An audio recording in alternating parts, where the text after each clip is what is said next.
with Jeff Sneider.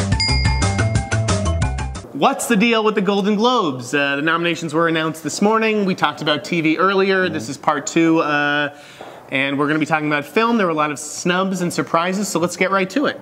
Absolutely. You know, I think in the drama category, we're looking at a showdown between Boyhood and Selma. Obviously, Angelina Jolie's Unbroken did not make the cut. Neither did Chris Nolan's Interstellar. Some people were surprised by that. You know, in the actress in a drama category, Julianne Moore's the frontrunner. She got 2 nominations today between Still Alice and Maps to the Stars. I think that gives her a little bit of an edge. But I think that category is honestly open for the taking. It'll be really interesting. Jennifer Aniston got a nomination. Yep. I would have no qualms about Reese or Rosamund winning for Wild or Gone Girl. So, you know, I think Felicity Jones, you know, the nomination there is the win for her. In the actor in a drama category, I love that Jake Gyllenhaal was recognized. I think he's fantastic. And with Michael Keaton over in the comedy side of things for Birdman, this category is wide open. Look out, because there's a new David O in town, David Oyelowo for Selma, who's just excellent.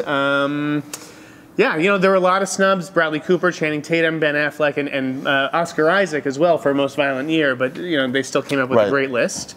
In the motion picture, comedy or musical category, there were some definite surprises. CBS Films got Pride in there. St. Vincent got a nomination. I was a little surprised that Top 5 didn't make the cut. I loved Chris Rock. But honestly, I think that this is Birdman's to take, you know. I think so too. It's just been a front runner all season, and it has the category to itself for the most part. Grand Budapest Hotel had a really nice showing.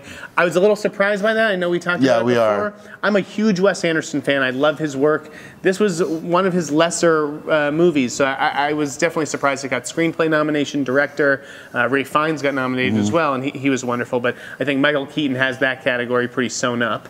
I think we were both pretty surprised about Quvonjene Wallace getting a nomination for Annie. Wow. Yeah, absolutely. They must love her in the HFPA or something. Patricia Arquette, I think, will walk away with the supporting category. No complaints there. Was surprised Robert Duvall got in for The Judge. I mean, that movie was very underwhelming. He was fine in it, but I would have liked to have seen someone like John Goodman, who I just thought was excellent in something like The Gambler. The big snub for me in the director category, I know people have been talking about Angelina Jolie or Clint Eastwood or Chris Nolan.